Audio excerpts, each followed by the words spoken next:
de qué se trata. ¿Ok?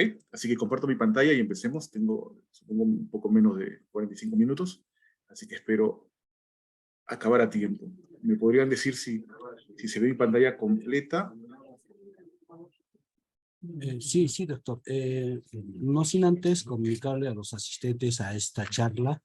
El maestro René Osvaldo también va a estar al finalizar, bueno, haciendo las interrogantes.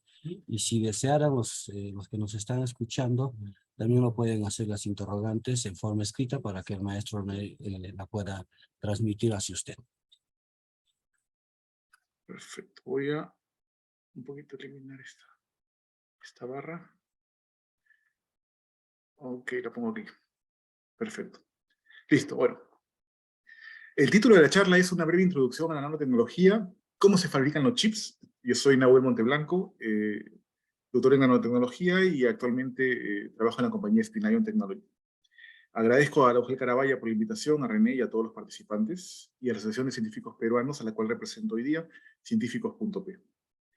Vamos a empezar primero con el primer slide, el contenido de la charla, que es la nanotecnología en general. Vamos a hablar de 4 puntos: la introducción, luego del proceso de diseño y la fabricación, en este caso de semiconductores, y desde mi punto de vista, que es la spintronics.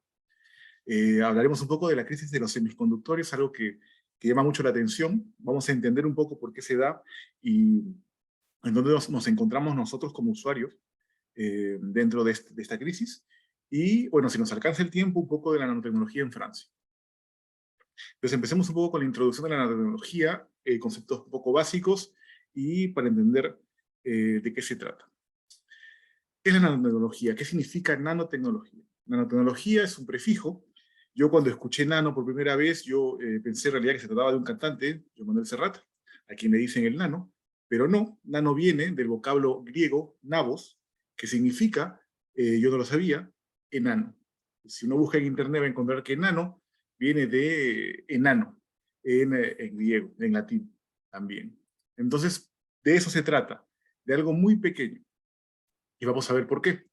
Los ingenieros, los físicos en los laboratorios, los que usan matemática, y nosotros en nuestro día a día usamos prefijos, pero no nos hemos dado cuenta. Así que aquí les muestro una tablita en donde vamos a ver muchos prefijos, desde el centi, kilo, mega, tera, nano, etcétera. Y cómo los usamos en nuestro día a día. Por ejemplo, cuando vamos al mercado a comprar un kilogramo de naranjas, estamos usando el prefijo kilo. Si pasamos a la avenida Wilson y queremos comprar una memoria para nuestra cámara o un USB, podemos pedir que nos den una memoria de 1 terabyte. Tera es el prefijo que está a la izquierda, que quiere decir millón. Pero también podemos reducir un poco e irnos a algo más pequeño. Podemos tener una regla que nos pueda medir 35 centímetros de longitud. Centi es otro prefijo. Y así, hasta llegar al nanosegundo, por ejemplo, que es un prefijo que se refiere a un número muy pequeño de segundos. Y para entenderlo un poco más, tera quiere decir que son muchos bytes, 1.000.000 de bytes. 1 kilogramo, 1.000 gramos, es 1 con 3 ceros. Tera es 1 con 12 ceros. 35 centímetros quiere decir que es un 0 y un 1, es menos de 1 metro, y 15 nanosegundos es 0.8 ceros y el 15. Es decir, 10 a la menos 9 metros o segundos o lo que queramos medir con el prefijo nano. Entonces, nano indica algo muy pequeño de escala de 10 a la menos 9 metros. Entonces, la nanotecnología, por definición, es una tecnología que trabaja materiales a escala nanométrica, tecnología con materiales muy pequeños. ¿Y cuán pequeños es? Los físicos no podemos decir esto es muy grande o esto es muy pequeño, tenemos que indicar aproximadamente de qué estamos hablando. Pequeño con respecto a qué. Entonces aquí coloquemos una imagen. Este es el Sol, cuyo diámetro es aproximadamente, según los cálculos, suponiendo que es una esfera perfecta, y bueno, como nos encantan los físicos suponer para hacer modelos, y supongamos que es perfectamente esférica, tenemos un radio de 700.000 kilómetros, que viene a ser 10 a la 9 metros. La Tierra, voy a colocar aquí mi puntero láser para que se vea mejor, porque puede hacer que no se esté mirando bien aquí con el láser, perfecto.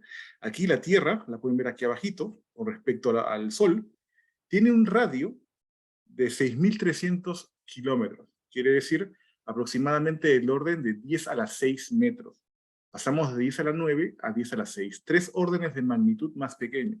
Quiere decir, hemos dividido esto aproximadamente entre 1000 veces. Y la Tierra, comparada con nosotros, con el ser humano, la mitad del tamaño que tenemos de altura, aproximadamente, obviamente es un poco menos, es del orden del metro. Entonces, la relación que tiene el Sol, el tamaño del Sol, del radio del Sol, con respecto a la mitad de nuestra altura, es aproximadamente, esa relación de tamaño es la que tenemos nosotros con un nanómetro. Y un nanómetro, ¿dónde lo podemos encontrar? ¿De qué tamaño es? ¿Qué elemento material tiene nanómetros de tamaño? Pues las moléculas, los átomos, etc. Y eso lo vamos a ver en el siguiente slide. Pero esto es para más o menos indicarnos cuán pequeño estamos hablando. Algo extremadamente pequeño que no podemos ver a simple vista, pero que los científicos han encontrado la forma con las técnicas de poderlo visualizar, para poderlo manipular y para poder entender mejor sus propiedades. Entonces, imaginemos que tenemos una guitarra, y esta guitarra la vamos a cortar en 100 partes iguales. Cada parte tendría el tamaño de una uña, que es aproximadamente 1 centímetro, 0.01 metros. Si esa uña la cortamos en 10 partes iguales, cada parte sería igual del tamaño del agujero de una aguja donde pasa el hilo, que es aproximadamente 1 milímetro. Si ese agujero de la aguja lo cortamos 10 veces, tendríamos lo que más o menos vendría a ser el espesor del cabello, que es 100 micrómetros. Algo para nosotros muy pequeño. Si ese cabello lo cortamos en 10 partes iguales, tendríamos que cada parte tiene el tamaño aproximadamente de una célula de sangre, un glóbulo rojo, una plaqueta, que son 10 micrómetros. Y si esas células las cortamos en 10 partes iguales, tendríamos 1 micrómetro, que es más o menos el tamaño de las bacterias. Si esa bacteria la volvemos a cortar en 10 partes iguales, llegamos a la escala de los virus, que vienen a ser ya los 100 nanómetros. Aquí es donde se encuentra, por ejemplo, el SARS-CoV-2, el que produce el COVID, es más o menos de este tamaño. Hasta este punto, un poco antes de los virus, nosotros podemos ver las bacterias, las células con un microscopio óptico, pues la resolución que tienen los microscopios es de 0.2 micrómetros. Hasta ahí estamos bien, usamos la luz visible para poder observar todos estos elementos y materiales. Pero ¿qué pasa si el virus lo separamos en 100 partes iguales?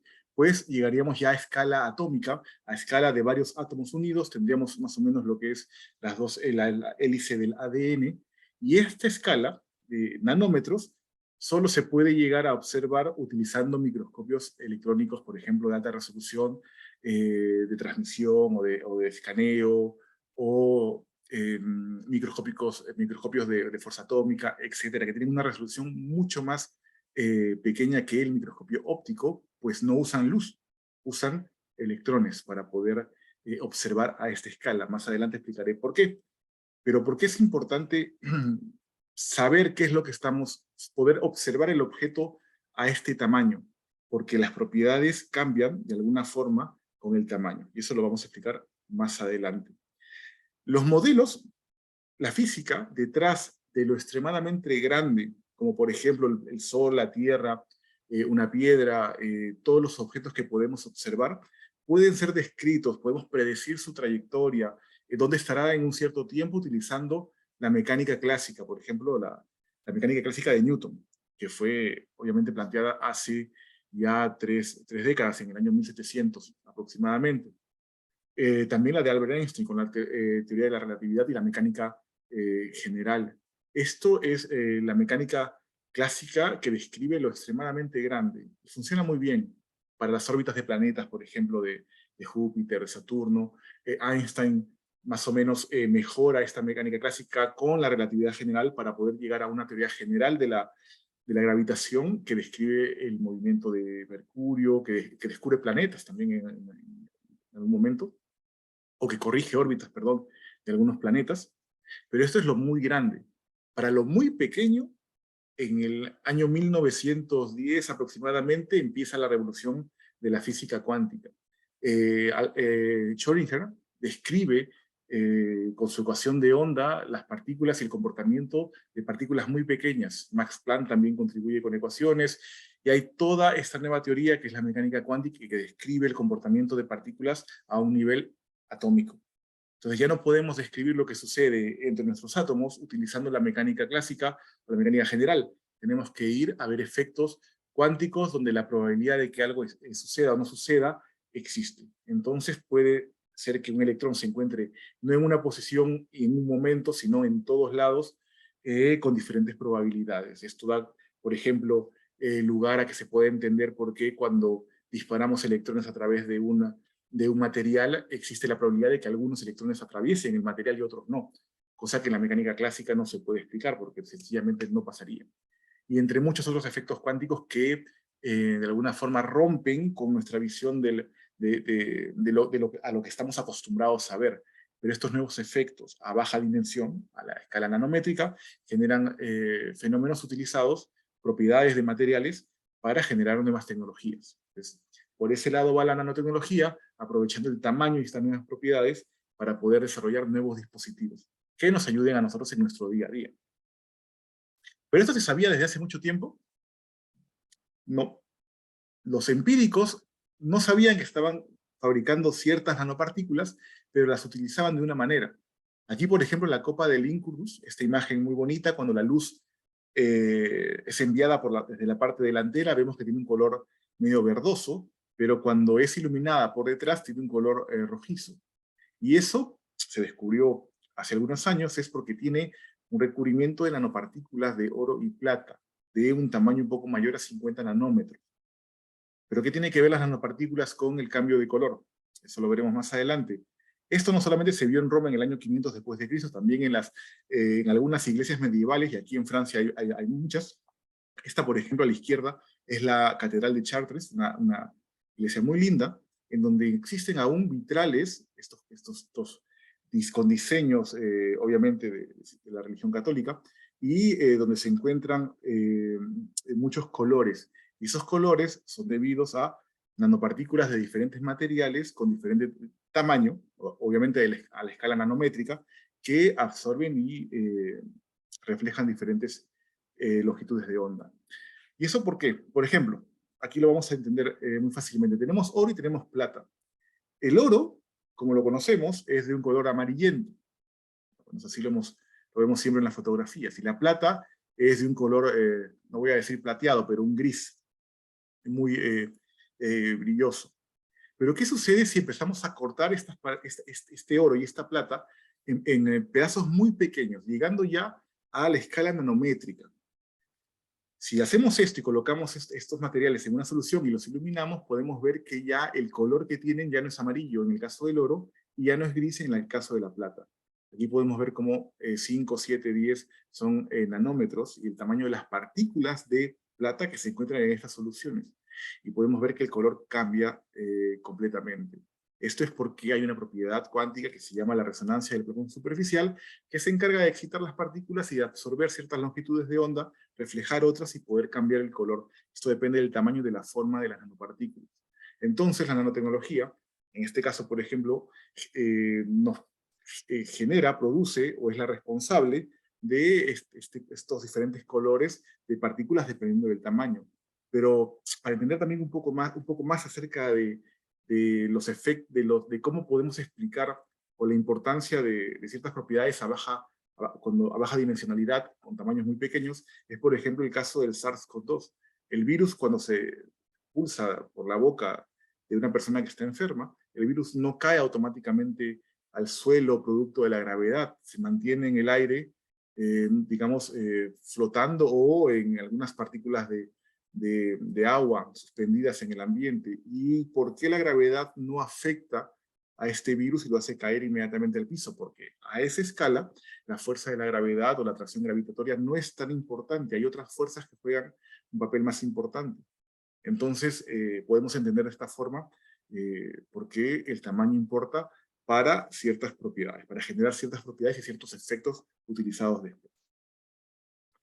Entonces, es muy importante que podamos observar las partículas o los materiales nanométricos que estamos fabricando, porque si no, no podemos controlarlos. Entonces, por ejemplo, en el caso de la luz visible, se utiliza luz porque está en el rango de los 700 a 400 nanómetros, que corresponden a un tamaño de, en este caso, de las bacterias, antes de llegar de las células, etc. Eso es lo que podemos ver aquí, todo lo que es macro. Pero para poder observar ya los virus y poder irnos más a la escala nanométrica de átomos unidos, digamos, por ejemplo, óxidos mixtos de nanopartículas como estas que tienen diferentes formas y que generan diferentes colores, tenemos que utilizar ya no la luz visible, tenemos que irnos un poco más a la derecha, es decir, disminuir la longitud de la onda. Este es digamos, una representación de lo que es una onda electromagnética. Este es el espectro electromagnético, los diferentes tamaños correspondientes a las diferentes ondas. Estamos aquí con una mariposa, una aguja, protozoos, moléculas, átomos, y la longitud de onda se va reduciendo. Entonces, para poder llegar a observar a nivel atómico, tenemos que mover ya no nuestra onda, o la que vamos a enviar al material, y nos posicionaremos más a la derecha.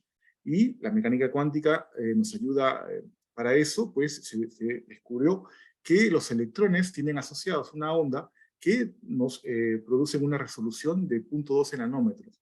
Es decir, que si tenemos una fuente que dispara electrones, estos se van a comportar también como ondas y van a poder reflejarse en los materiales y poder hacerlo con una resolución de 0.12 nanómetros, que vienen a ser 1.2 Armstrong, que es ya más o menos la separación entre dos átomos juntos de diferentes materiales. Entonces, si se pudiera hacer un microscopio con esta longitud de onda, con estos electrones, podríamos observar estas distribuciones atómicas. Y eso fue lo que se logró hacer en el año, no estoy seguro el año exactamente, pero el físico alemán Ernest Russmann y su ingeniero Max Kolb fabricaron el primer microscopio electrónico de transmisión para poder observar la estructura atómica. Y eso es algo muy importante, porque a partir de este momento nosotros podemos saber cómo es la forma, la estructura de lo que estamos fabricando en el laboratorio. Antes hubiera sido imposible de saberlo, y a partir de este momento podemos observarlos. Y por ejemplo, aquí hay algunos ejemplos. Esferas de oro fabricadas en el laboratorio de 200 nanómetros, de 100 nanómetros de diámetro aproximadamente. Vemos que son muy homogéneas y que la forma de desarrollar estas nanoesferas ha sido muy óptima. Aquí tenemos pilares, son como unos hilos parados, de aproximadamente 50 nanómetros de diámetro, y son de silicio, y también han sido estos observados con un microscopio electrónico.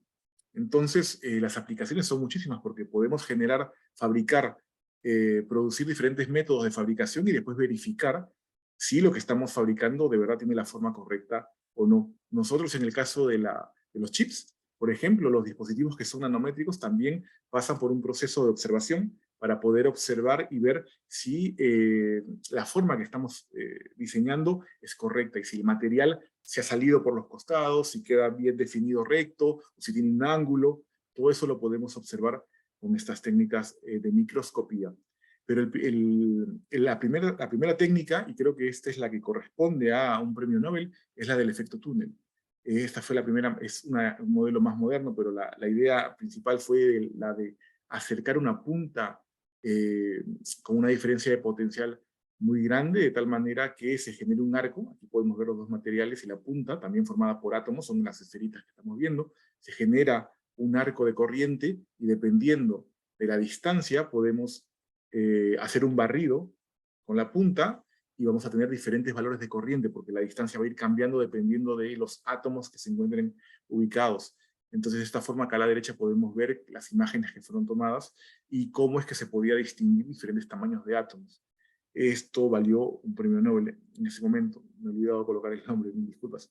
Y este es un microscopio, por ejemplo, de fuerza atómica, en donde también, utilizando, en este caso, una punta, un cantilever, podemos hacer que este se desplace sobre la muestra, y con el cambio de frecuencia de oscilación o tocando la muestra podemos ver la morfología.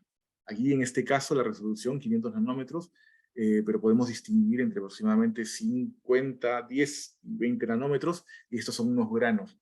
Lo que hacemos, lo que realizan los ingenieros de materiales es modificar las estructuras de estos átomos con diferentes procesos. Pueden ser procesos de fabricación con diferente presión, diferente temperatura, después de haber depositado los materiales, para poder cambiar las propiedades. Estas propiedades son medidas después de la fabricación utilizando estas técnicas.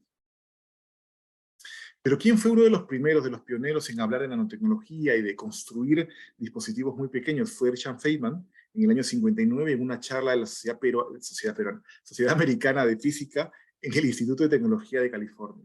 Él escribió un texto también para este congreso en donde él plantea que la nanotecnología es el futuro y es la manipulación, el control y el entendimiento de las propiedades de la materia a esta escala nanométrica, para poder crear estructuras y dispositivos. Él planteaba que podríamos guardar información en, si pudiéramos escribir, no libros, sino en algo muy pequeñito, a escala nanométrica, podríamos guardar bibliotecas en espacios muy pequeños. Él pensaba que siempre habría espacio para poder construir más, construir desde los átomos, ensamblar átomos y construir hacia arriba lo que querramos. Y el título de la charla se llamó Al fondo hay espacio, o en peruano, Al fondo hay sitio. Así es como llamó a esa charla Richard Feynman. Y bueno, la nanotecnología es en realidad también, no solamente, como bien lo definen, el control y el entender las propiedades de la materia a esta escala nanométrica para poder generar tecnología, aplicaciones, dispositivos. Y aquí vemos algunos. Por ejemplo, para descontaminación de agua se pueden utilizar nanopartículas de ciertos óxidos, sean de titanio, de plata, para poder descontaminar. En la UNI, en Perú, en la UNI, en la Universidad de Trujillo, estoy seguro que tienen años trabajando en esto, se pueden realizar biosensores que puedan detectar, por ejemplo, enfermedades. Eso es algo muy importante porque si tú detectas rápido, puedes comenzar un tratamiento. Entonces hay ciertas nanopartículas que se asocian o se funcionalizan con parte biológica para poder detectar enfermedades de alguna manera. Para destrucción de tumores podemos hacer que las nanopartículas lleguen al tumor sin tocar la parte sana del cuerpo, y llegando al tumor puedan empezar a generar, por ejemplo, calor para poder focalizar y destruir tumores. Para las baterías de litio también se usa mucha tecnología actualmente de nano. La autolimpieza de textiles, esto viene también con la descontaminación y el eliminar bacterias. Por ejemplo, ustedes han visto que hay muchas zapatillas que tienen unas rejillas de un material que puede ser cobre, puede ser un poco de plata, para eliminar bacterias, hongos. Eso, por ejemplo, se empezó a vender también como mascarillas, pero de alguna forma no para eliminar un virus, sino para eliminar bacterias del sudor, etc. Yo, en mi área de trabajo, sensores de campo magnético, memorias para las computadoras, lectoras de disco duro, también fabricamos, lo mostraré más adelante, y actualmente en todo lo que es los semiconductores y la parte de la electrónica, de la nanoelectrónica, micro y nanoelectrónica, la computación neuromórfica, la sinapsis, recrear al cerebro, pero en forma de circuitos electrónicos, utilizando sensores muy pequeños o memorias bits muy pequeños, utilizando nanofilms multicapas. Es algo que está ahora muy de moda y que se viene estudiando hace muchos años. Pero, ¿quiénes pueden trabajar detrás de todas estas diferentes áreas? Pues, por ejemplo, profesionales que quieran trabajar o que realicen simulaciones numéricas, que puedan predecir, usando la computadora, qué materiales usar, o qué configuraciones y diseño de dispositivos podemos utilizar antes de hacerlo para no gastar tanto dinero. Eso es muy, muy importante. Ellos tienen siempre un espacio dentro de los laboratorios de nanotecnología. Los ingenieros de materiales, quienes son los encargados de saber qué tipo de material utilizar, caracterizar, de alguna manera es su especialidad. Saben cuándo se tiene que colocar un aislante, un óxido, un semiconductor, y bajo qué condiciones, qué espesores, qué tratamiento darles. Esos son los ingenieros de materiales. Los ingenieros, quienes ven generalmente que todas las máquinas con las que estamos trabajando funcionen correctamente y que la forma de medición sea la correcta para que no hayan errores en interpretación después del proceso. Los físicos, que modelan y que de alguna forma van también de la mano con los ingenieros y con los ingenieros de materiales para poder realizar la caracterización, la fabricación y el diseño de estas nuevas estructuras. Y bueno, tenemos biólogos químicos y dentro de la medicina muchas otras profesiones, pero todo esto son grupos multidisciplinarios que trabajan en los diferentes grupos dentro de un instituto, por ejemplo, de nanotecnología. Tenemos un grupo que hace memorias, tiene muchos profesionales de diferentes ramas, grupos que hacen, por ejemplo, biofísica, tienen una cantidad muy grande también de médicos, de biólogos, de físicos, de químicos, que trabajan en equipo, cada uno con su punto de vista diferente para poder sacar adelante los proyectos. Por ejemplo, los biosensores, personas de biología, de materiales, de ingeniería, son muy necesarios. Pero la nanotecnología tiene una área y temáticas muy amplias.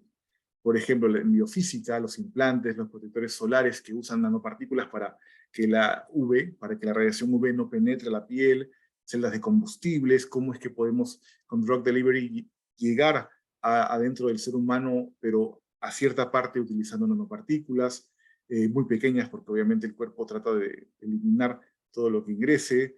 Aquí toda la parte de simulaciones, utilizando mucha matemática, computación cuántica que está ahora en todo un despegue, porque esto podría cambiar nuestra forma de utilizar las computadoras, no solamente por la velocidad, ganando tiempo. A lo que me dedico yo con mis compañeros, chips de computadoras, materiales magnéticos, tratando de reducir el tamaño de los materiales para que consuman menos energía y de esta manera podamos ahorrar, etcétera. Es toda una amplia gama de diferentes tipos de aplicaciones y los estudiantes que deseen entrar a trabajar en nanotecnología, dependiendo del área a la cual se sientan más cómodos, van a poder entrar y yo estoy seguro de destacar. Acá, por ejemplo, en Francia, las áreas de investigación de la nanotecnología son en cambio climático, cómo reducir la emisión de carbono, cómo mejorar el rendimiento de todo lo que es energías renovables. En medicina y biología, lo comenté, atacar enfermedades, detectar enfermedades, ingresar al cuerpo y focalizar, por ejemplo, los tumores o las partes enfermas para poder entregar la droga correspondiente. Los dispositivos electrónicos para el bajo consumo de energía, para poder utilizar guardar información en menos espacio, utilizando menos corriente. Y Machine Learning, inteligencia artificial y Big Data, que es lo que hace varios años estamos impulsando mucho también para poder mejorar los procesos de cálculo o poder predecir de alguna forma lo que va a suceder en ciertas áreas, porque esto es muy transversal a todas las áreas que se trabaja en nanotecnología. Y dentro de mi área específicamente, es un área que se llama la espintrónica, porque utilizamos no solamente la carga del electrón, sino también el spin, que es una propiedad que tiene intrínseca, y que para poderla utilizar tenemos que trabajar con materiales magnéticos, cobalto, hierro, níquel, y las aleaciones de estos para poder tener propiedades distintas. Entonces yo, más o menos aquí les explico cómo son estos dos métodos que se usan para fabricar nanoestructuras. Podemos utilizar un método en donde, partiendo de los átomos, estos se junten y generen estructuras, que es llamado el bottom-up method, o podemos partir de una estructura grande, por ejemplo, un pedazo de cobre, de plata, de hierro, y retirar cierta cantidad de material para poder ir fabricando poquito a poquito diferentes capas de materiales nanométricos, y luego diseñar las formas que queremos. Esta última es la que yo utilizo, la que utilizamos todos los que estamos en el ámbito de los semiconductores para poder fabricar los chips. Y vamos a explicarlo ahora que tenemos en la parte 3, procesos de diseño y fabricación de semiconductores y espintrónica.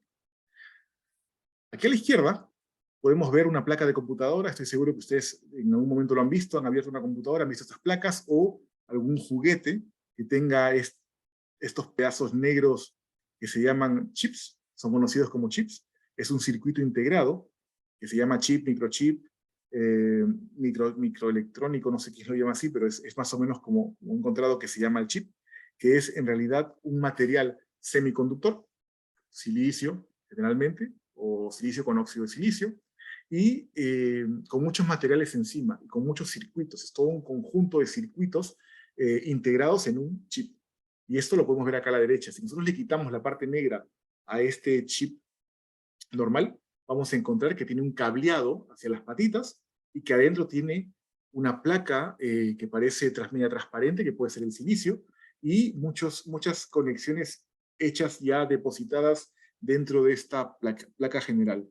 Todo esto que lo que está acá adentro es nanométrico, tiene materiales muy pequeños, con un diseño muy fino, y al final se hace este cableado para poder conectarlo dentro de la placa madre. Hay una soldadura aquí, pero esto es lo que hay adentro. Y esto que hay adentro es lo que se estudia en los laboratorios, es lo que se fabrica. Fabricamos nosotros le decimos devices, ¿no? Los dispositivos, y luego los podemos colocar dentro de un chip para que pueda pasar ya a ser caracterizado como si fuera ya un producto industrial. O podemos simplemente utilizar esta plaquita y ver sus características y seguir avanzando en las investigaciones. Todo es un proceso, pero en el caso de tener la posibilidad de hacer un chip de esta forma con el dispositivo adentro y cubrirlo para que no se perturbe, para que no se malogre, es mucho mejor. Entonces, ¿pero cómo llegamos a fabricar esto? Porque esto es lo que va a ir dentro de la computadora.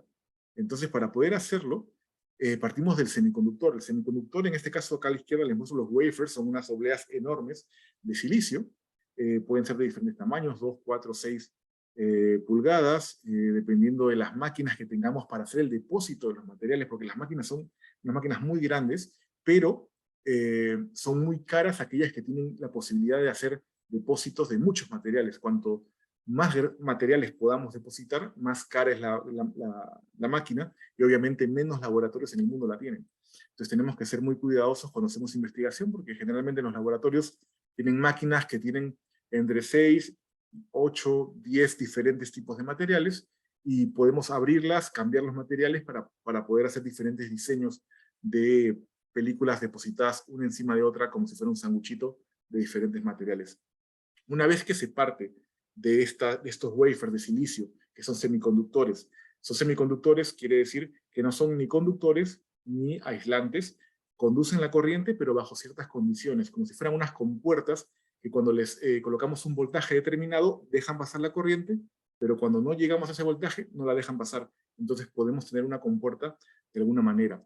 Una vez que se termina el proceso de fabricación de dispositivos, de los chips, llegamos a tener estos chips aquí chiquititos, que son las plaquitas, los cuadraditos que vamos a cortar. Estas placas grandes se cortan y cada uno de estos cuadraditos pasa a estar dentro del chip para luego colocarle la resina negra y poder ir a la placa de la computadora. Cada chip tiene un funcionamiento distinto.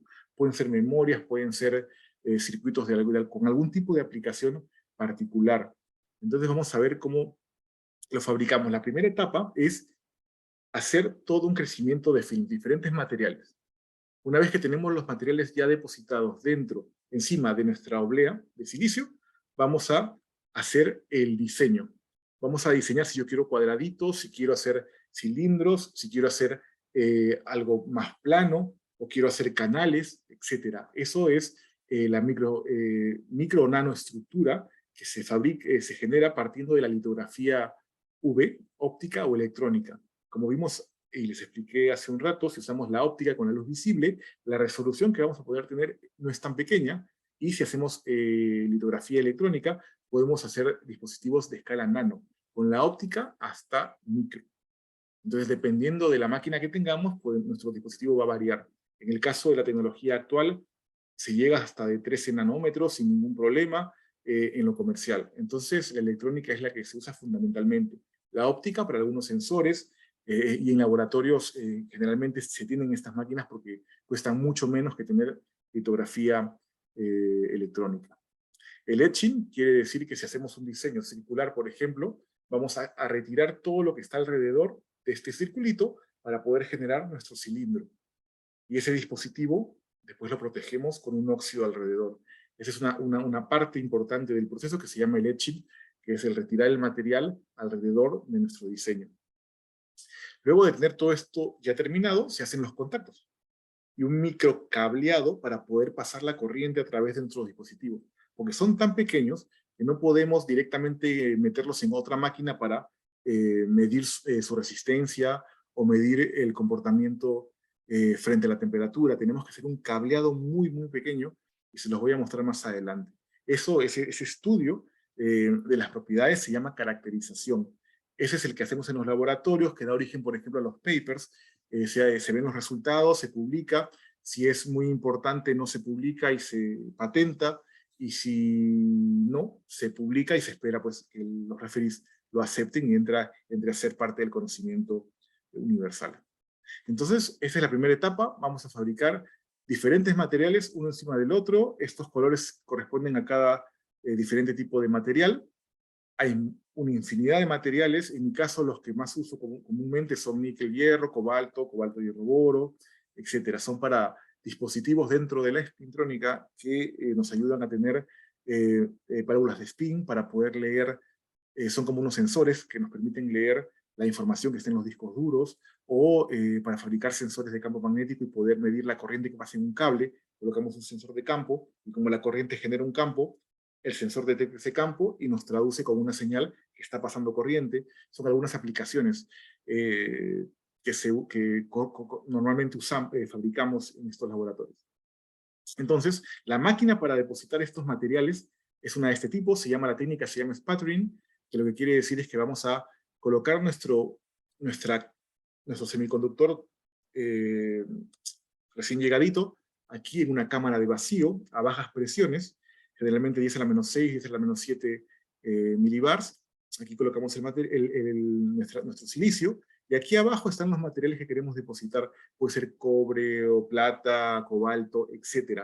Entonces lo que se realiza generalmente es tener esto en vacío, luego se inyecta un poco de argón, al menos es lo que hemos hecho nosotros siempre, y una vez que tenemos el argón se coloca un voltaje muy alto, de tal forma que podamos ionizar y generar plasma alrededor de estas capas.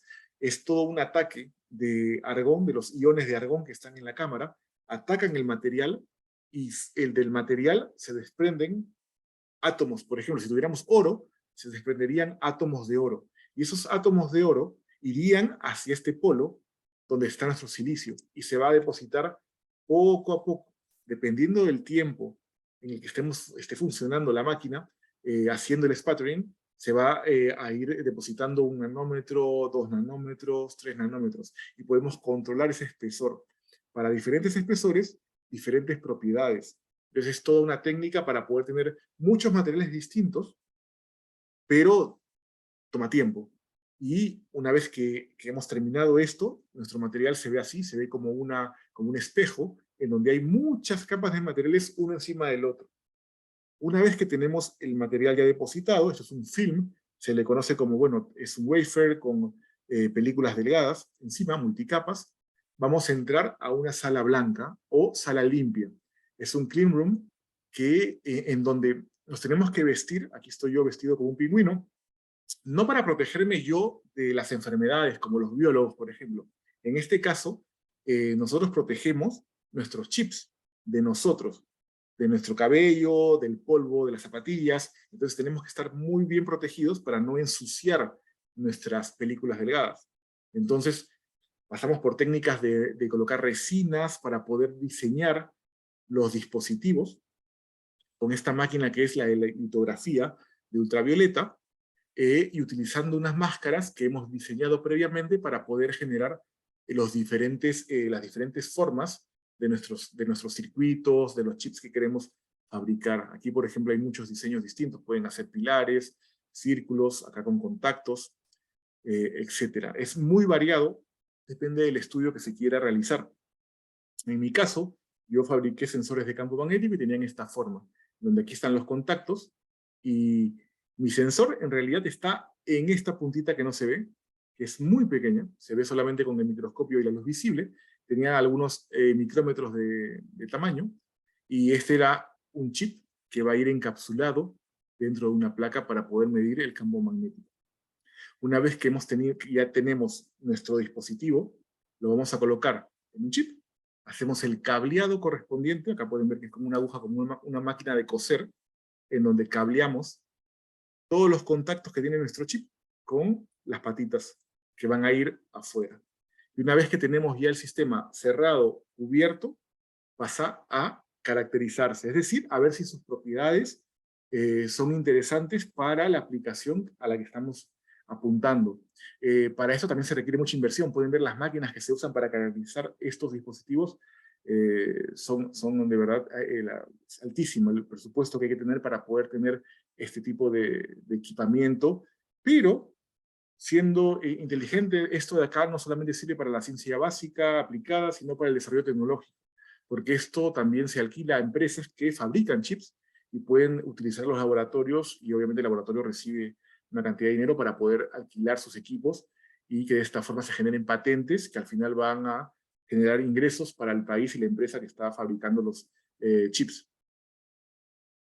Eso es más o menos a lo que me he estado dedicando en estos años trabajando fuera del Perú. Y es algo muy interesante, y a todas las personas, estudiantes que deseen, y a los profesores, motivar a los chicos a estudiar nanotecnología es motivarlos a trabajar en equipos multidisciplinarios y en diferentes ramas, aprender de materiales, de electrónica, de química.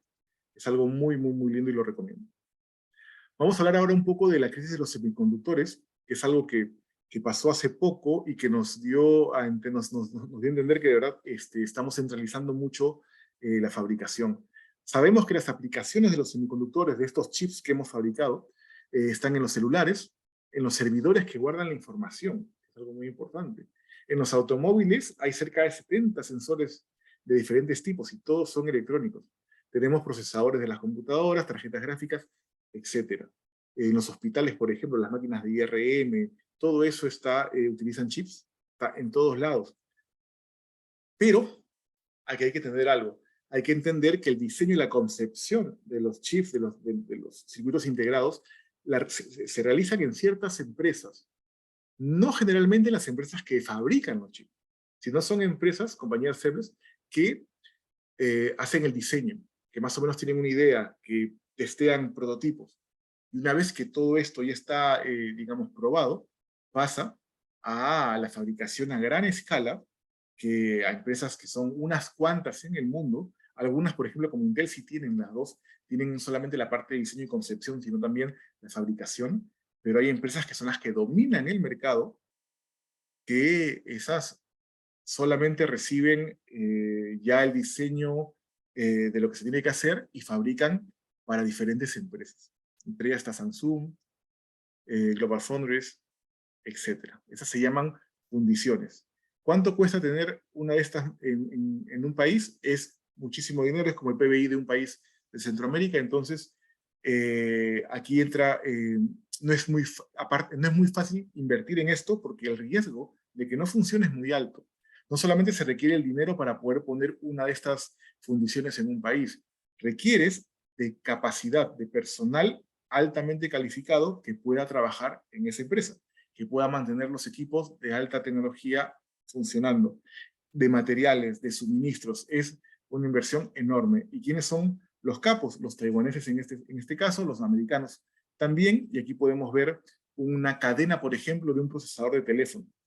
Empieza con el diseño, por ejemplo, en Estados Unidos, el software para que funcione, Android. Esto de acá tiene propiedad intelectual.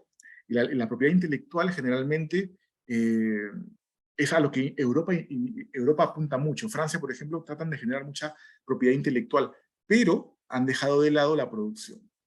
Una vez que ya se tiene el software y la propiedad intelectual de esto, pasa al equipamiento, que la fabricación, según esta fuente, se realiza en Estados Unidos y en Japón.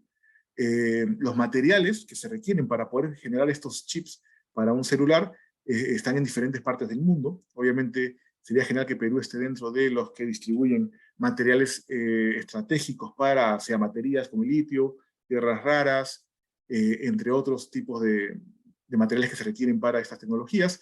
Y luego, ¿dónde se fabrica? ¿Dónde se fabrican a gran escala los chips? Samsung, en Corea, por ejemplo, y Taiwan Semiconductor Manufacturing Company. Esta empresa es la que más o menos tiene el 80% junto con Samsung de la producción mundial de los chips. Mientras que el 20% queda distribuido entre Western Digital, Spin, Intel, etc. Entonces la diferencia de cómo hemos localizado la producción de chips es evidente, y eso ha resaltado, ha salido a la luz, cuando una empresa que era partner de estas dos se paró durante la pandemia y no pudo producir más chips para ciertas aplicaciones, dejando el mercado americano, el europeo, sin celulares, sin tarjetas de video. Entonces, allí despertaron. En Estados Unidos y en Europa se dieron cuenta que en Asia se dominaba todo lo que eran los semiconductores y que estratégicamente era muy peligroso. Porque cualquier renovación, sea de data, de servidores para información, de equipamiento médico, todo requiere siempre de chips. Y al no tenerlos, o tener una espera muy grande para que pueda llegar el producto, generalmente los ponía en una situación muy vulnerable. Entonces, los gobiernos empezaron a reaccionar. Antes de decir qué es lo que van a hacer, aquí les muestro un poco las salas blancas, guardando las distancias con donde yo he trabajado. Este es en Intel. Pueden ver siempre protegidos con las máquinas ya a escala industrial. GlobalFoundries, Samsung, que son empresas enormes y con muchísimos trabajadores. Todos ellos generalmente son muy bien formados en diferentes países. Tienen no solamente maestrías, doctorados y especialistas en nanotecnología, sino que ellos, parte de su producción de como país es generar esas tecnologías. Entonces tienen toda una cadena desde la formación del estudiante hasta empresas que los van a captar para que puedan trabajar allí, y obviamente captan a los mejores del mundo. Eso sí está por descontado, ¿no? Entonces, ¿qué es lo que ha sucedido? Estados Unidos, el presidente de Estados Unidos se comunicó que invertirá $50.000 millones en estas iniciativas de semiconductores, de fabricación de chips. Él dijo una frase muy interesante, dijo: esto nació en Estados Unidos y tiene que continuar en Estados Unidos.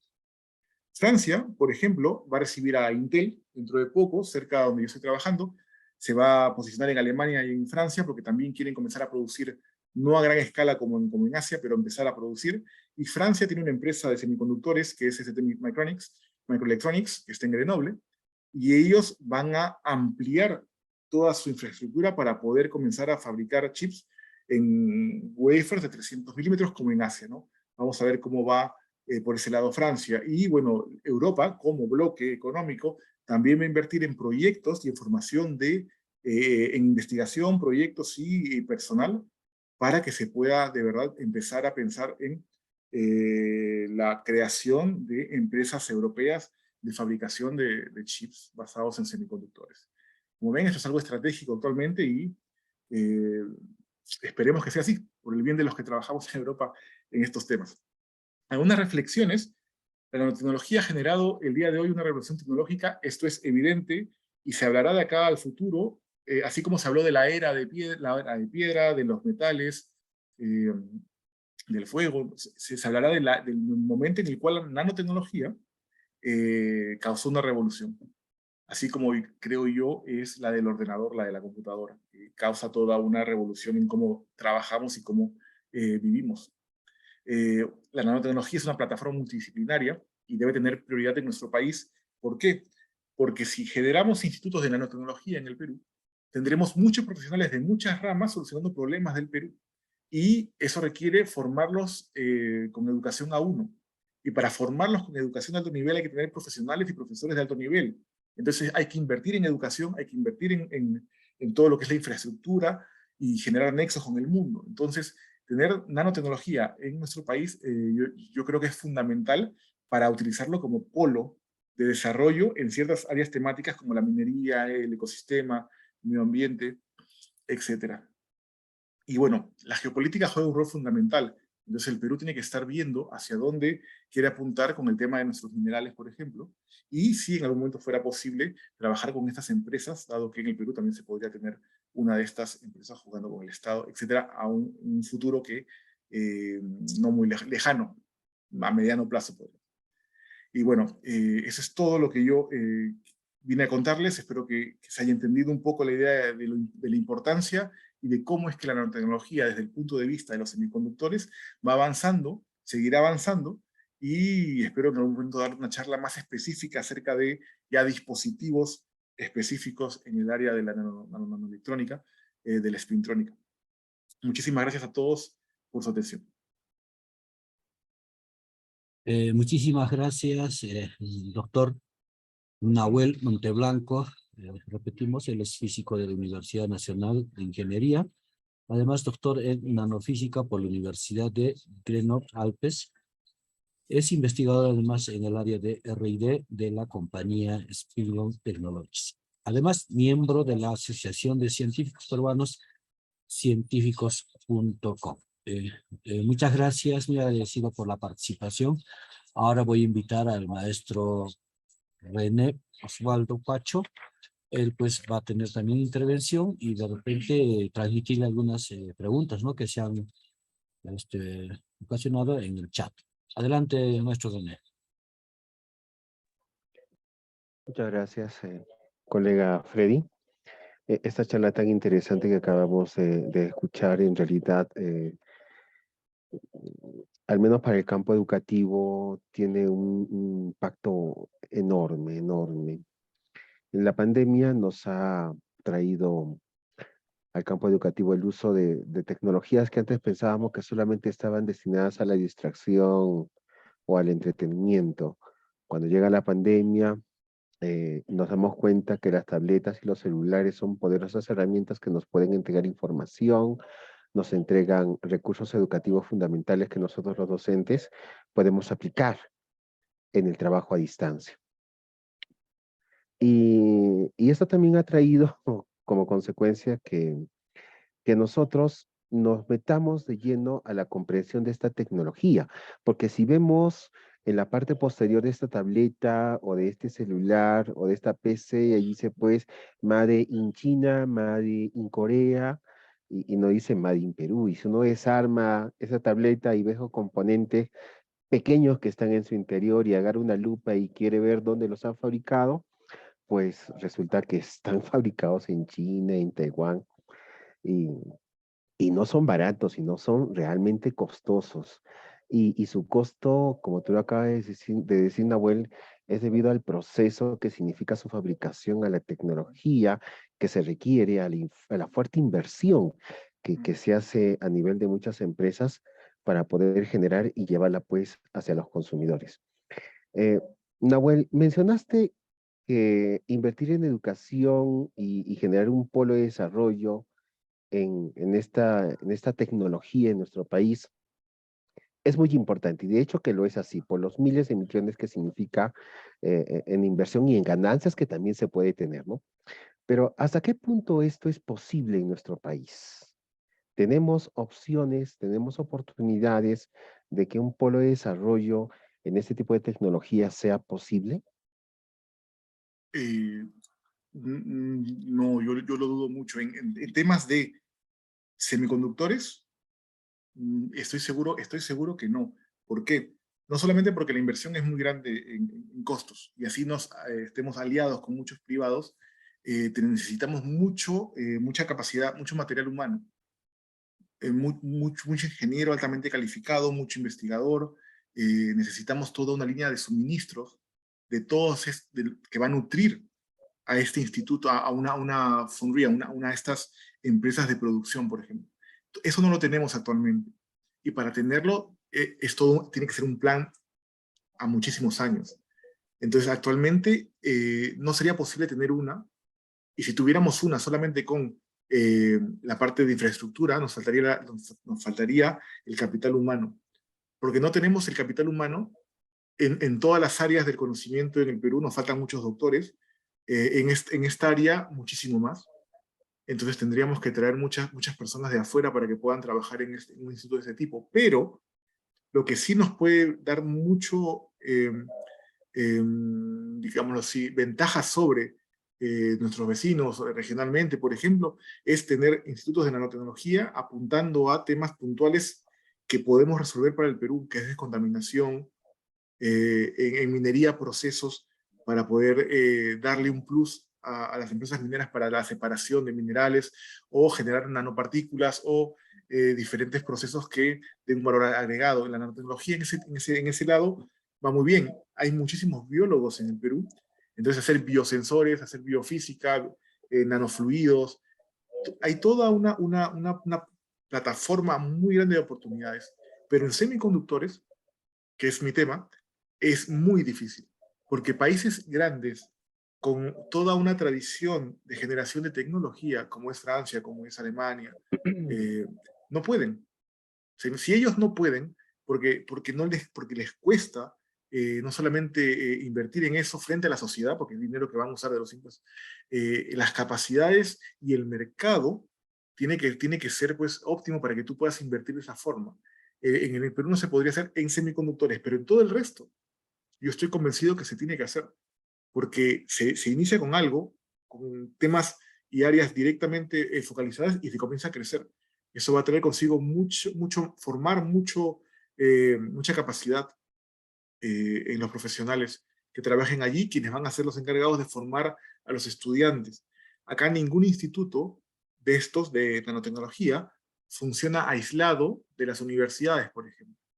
Los estudiantes de universidades vienen a trabajar a los institutos, se forman, terminan la carrera, hacen maestrías, doctorados con los investigadores en temas subvencionados por el gobierno para poder obtener patentes, para poder solucionar problemas específicos del país, y es así como se mantiene, ¿no? Con una fuerte inversión pública, pero también privada, porque el privado está también allí para poder utilizar los equipos y para poder generar para él patentes y hacer que todo vaya mucho más rápido. Entonces es todo un círculo. El Perú tiene que apuntar a eso. Primero identificar a dónde podría la nanotecnología ser muy bien, obtener resultados para poder invertir, y partiendo de eso no habría ningún problema. Muy bien. Seguramente tenemos a algunos estudiantes que ya por allí están viendo una inclinación hacia este campo de la tecnología. Mientras están en la educación básica regular, en contacto con sus maestros de secundaria, ¿cuáles son aquellos campos disciplinares que necesariamente tendría que dominar un estudiante para poder tener éxito en una investigación de este tipo? Del tipo, quiere decir, en mi área de trabajo, Sí, efectivamente, en el campo de la nanotecnología. es que la nanotecnología es muy amplia, ¿no? Entonces, por ejemplo, hay quienes se encargan de hacer sensores de contaminación para la agricultura. Entonces ellos tienen un perfil, por ejemplo, ser químico o haber sido ingeniería ambiental, tal vez ciencias de materiales. Hay algunos especialistas que trabajan como yo en semiconductores, en donde hay que saber física, ciencia de materiales. Entonces es muy particular, hay que saber simular, si es que te gustan las simulaciones. Entonces, depende del área temática, hay diferentes profesiones que te van a hacer ser útil. Si haces biosensores, ser biólogo es fundamental, pero tener el plus de, por ejemplo, ingeniería de materiales o de física, ayuda porque para la parte técnica se requiere. Entonces es todo un conjunto. Si algún estudiante está pensando en entrar a alguna parte, alguna temática que le haya gustado, yo le recomiendo que entre a los laboratorios y comience a ver qué equipamiento hay, qué temas trabajan. Y ahí se va a dar cuenta qué profesionales son los que están haciendo las investigaciones. Y no solamente quienes hacen las investigaciones son los más importantes, son muy importantes, son fundamentales, pero quienes manejan los equipos, por ejemplo, también tienen un rol muy particular, porque sin ellos no se podría tener el equipamiento en óptimas condiciones. Y esos ingenieros que están trabajando también allí hacen investigación, pero su trabajo no solamente es la investigación, también mantener los equipos en óptimas condiciones. Ellos son los que gerencian también los institutos. Entonces, es todo un conjunto de profesiones que se mezclan para poder sacar adelante las investigaciones. De verdad, yo te considero un profesional bastante privilegiado porque estás en contacto con profesionales de altísimo nivel en un país donde la tecnología, bueno, está punteando, yo creo, a nivel mundial. El que hayas llegado hasta ese lugar seguramente ha tenido que nacer de una semillita cuando eras niño y en algún momento nos compartiste una foto tuya cuando eras niño y estabas en contacto allí con un personaje también relacionado con la ciencia y tal vez en ese momento sentiste pues las ganas de inclinarte hacia la investigación, hacia la exploración, tu curiosidad se despertó. Eh, ¿Cuál sería esa ruta que podrías sugerirle a nuestros estudiantes y también a los maestros que pudieran generar en las aulas para que los niños pudieran, niños y niñas, por supuesto, inclinarse a este campo de la investigación, a este campo de estudio, porque a veces solamente nos centramos en teoremas, en algoritmos y nada más, ¿no? Uno que otro texto por allí, pero debe haber algo más que inspire a estos niños y niñas a inclinarse hacia las ciencias. ¿Qué podrías contarnos al respecto en base a tu propia experiencia, Nahuel, tú que ahora estás allá como un gran investigador en Francia y que ahora tenemos el privilegio de poder escucharte? No, muchas gracias, René, por lo de gran investigador. Yo no me considero un gran... Hay profesionales muy buenos. Yo simplemente he tomado las oportunidades que han aparecido. Me preparé de alguna forma para poder estar listo cuando esas oportunidades aparezcan. Algo que siempre transmito y trato de comentar es que cuando aparezcan las oportunidades uno tiene que estar ya con todo listo. Entonces uno tiene que desde la universidad estar pensando en qué va a necesitar para poder postular una beca, mirar hacia dónde quiere ir y cuando aparezca la oportunidad tener todo preparado para tomarlas, ¿no? Eso es muy, muy importante. Pero sí, yo de chico descubrí la ciencia pues en uno de estos grupos de clubes de ciencia CEPRESIT hace muchos años y reencuentro la ciencia en la universidad y ahí es donde yo me decido porque me parecía súper divertido estar en los laboratorios de física, por ejemplo, haciendo los experimentos y entendiendo un poco. Era muy divertido, no puedo ser deshonesto conmigo mismo. Me divertía mucho y decidí avanzar. Y yo el clic para ser investigador lo encuentro a finales de la carrera, cuando entro a trabajar en un laboratorio de la Facultad de Ciencias de la UNI, con un profesor a trabajar con materiales magnéticos, con imanes. Y los imanes son personalmente algo muy divertido, porque los imanes, tú tratas de entender cómo es que el imán atrae a los metales, a otros materiales no, las líneas de campo.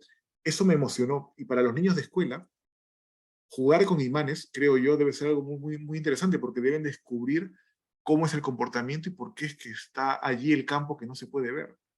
Entonces eso llamó mucho mi curiosidad cuando era niño, y en la universidad descubrí que habían dispositivos tecnológicos basados en materiales magnéticos. Entonces el camino que seguí fue ese. Tuve mucha suerte y mucho apoyo de muchas personas y profesionales muy buenos que me orientaron y seguí para adelante. Los maestros, yo les sugeriría y espero poder ayudarlos y que científicos.p pueda ayudarlos a poder ver la forma de poder hacer las clases de ciencia un poco más dinámicas, en el sentido de hacer experimentos, de poder que nos guste la forma de descubrir las cosas, ¿no? Ese proceso de que el alumno entienda o descubra por sí mismo el fenómeno y genere en él la satisfacción de haberlo entendido o de haberlo descubierto es fundamental. No solamente de aprenderlo de memoria y decir esto funciona porque es así, sino el hecho de trabajarlo un poco para que él mismo lo descubra. Eso creo yo que es fundamental para que el estudiante sienta esa satisfacción y quién sabe, tal vez en algún momento él decida ser investigador o dedicarse a esta carrera, a una carrera de investigación, que es muy dura, hay que ser honestos, es muy difícil porque nunca se deja de estudiar, ya a diferente nivel obviamente, pero la competencia es muy fuerte, pero los peruanos estamos totalmente capacitados para poder lograrlo, están por todo el mundo destacando, yo los leo y me admiro de los peruanos alrededor del mundo haciendo doctorados, son personas que de verdad han aprovechado las oportunidades y han estudiado muchísimo para estar en donde están. Entonces a los maestros vamos a tratar de ver cómo los ayudamos para que puedan hacer clases mucho más amenas en el sentido de ciencias, de experimento. Eso es algo que yo considero que es fundamental porque despierta esa satisfacción de hacer investigación y de encontrar la respuesta a las preguntas. Y hoy tenemos la oportunidad de poderte escuchar, Nahuel. Entonces yo creo que estamos privilegiados de esto. Aprovechar esas oportunidades es fundamental. En el Perú, no todos los colegios tienen laboratorios, al menos no con un equipamiento que quisiéramos tener, pero sí tenemos recursos, tenemos curiosidad, tenemos interés y yo creo que ahí también hay una gran oportunidad de poder generar aprendizajes de calidad. Y en este campo tan crítico y tan complejo de la nanotecnología, escuchaba hace algunos años de la guerra que se ha generado pues entre China y Estados Unidos por los semiconductores Sí, sí, sí, exactamente. y Y estamos en el desafortunadamente, medio. y estamos en el medio, ¿no? Y los medios de comunicación no lo mencionan, no lo Nosotros, presentan. nosotros, por ejemplo, dentro de la cadena de producción de semiconductores, que estamos en el medio, nosotros me refiero a la empresa en donde estoy trabajando, eh, sabemos que en Estados Unidos, por ejemplo, y en Europa, con China hay un problema muy grande porque ellos comienzan a producir todo lo que antes compraban. Entonces, las empresas, para parar un poco también el desarrollo, empresas que producen equipamiento específico para ciertas caracterizaciones o estudios de semiconductores, dejaron de venderle a China por cuestiones geopolíticas. Eh, China, pues, ya debe tener los hechos, ya, porque ellos son ahorita una potencia total en tecnología. Entonces, si no quieren comprar, lo hacen y ya está. O se hacen muchos problemas. ¿Ah? Entonces, son francamente, han desarrollado, siempre lo comentamos con los estudiantes, lo comentaba yo en la universidad. En la universidad, cuando yo era estudiante y venían mis amigos de fuera del Perú, ellos decían que siempre había muchos estudiantes de China haciendo doctorados. Yo conocí cuando hice mi doctorado también muchísimos, en los postdoctorados muchísimos. Y todos ellos ahora están en China. Están trabajando ya, son parte de los laboratorios, crearon sus propios laboratorios para poder replicar toda la tecnología y proyectos de los cuales fueron parte, ¿no? Entonces es una forma de invertir. Tú inviertes en tus estudiantes, pero tienes que traerlos para que puedan desarrollar en tu país y transmitir ese conocimiento a las nuevas generaciones. Y voilà, toma años, pero tienen que hacerlo, ¿no? Alguien lo tiene que hacer. Efectivamente. Ojalá algún día vengas aquí a Perú a compartirnos con nuestros estudiantes al menos algunas horas esa experiencia tan interesante que has No, sería tenido, estupendo. eh, Nahuel. Bien, ahora sí estamos llegando ya a la parte final de esta videoconferencia, Nahuel. Nuevamente agradecerte siempre desde ya por ese acercamiento que has tenido con nuestro UGEL, por esos saludos de científicos.pe, por nuestro aniversario que hemos pasado hace algunos días. Todo el mundo ha quedado muy grato por la participación de la Asociación de Científicos Peruanos. Y Con bueno, y un vamos gusto. a seguir trabajando y divulgando ciencia con el apoyo de ustedes hacia nuestros estudiantes, hacia nuestros docentes y hacia todas aquellas personas que están interesadas en desarrollar las competencias científicas aquí en nuestro país y especialmente en nuestro UGEL Caraballo. Muy bien, abuelo, ahora sí, en nuestra despedida final te escuchamos. Hasta nuestro próximo encuentro. No, muchísimas gracias, René, a Logel Carabé y a todos los participantes. Muy buenas preguntas. Siempre, si estuviera que, me quiero despedir simplemente con un mensaje a los estudiantes que si desean hacer nanotecnología, si desean estudiar alguna de estas carreras que a futuro podrían ser parte de institutos de investigación en nanotecnología, no lo duden, es la revolución actual de materiales, todo lo que es nanotecnología, así que van a tener oportunidades.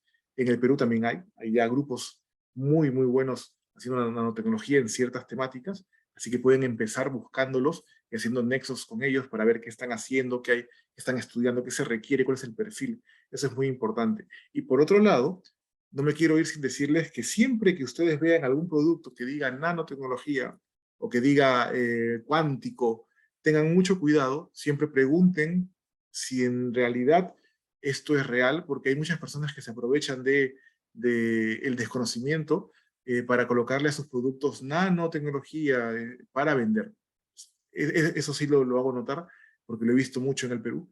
Así que antes de comprar filtros que hagan maravillas o pregunten muy bien cuál es la fuente, la evidencia de que eso funciona. Un fuerte abrazo a todos ustedes, René, y a todos los participantes. Muchísimas gracias a Logel Carabaya por la invitación. Muchas gracias nuevamente a ti, estimado Nahuel.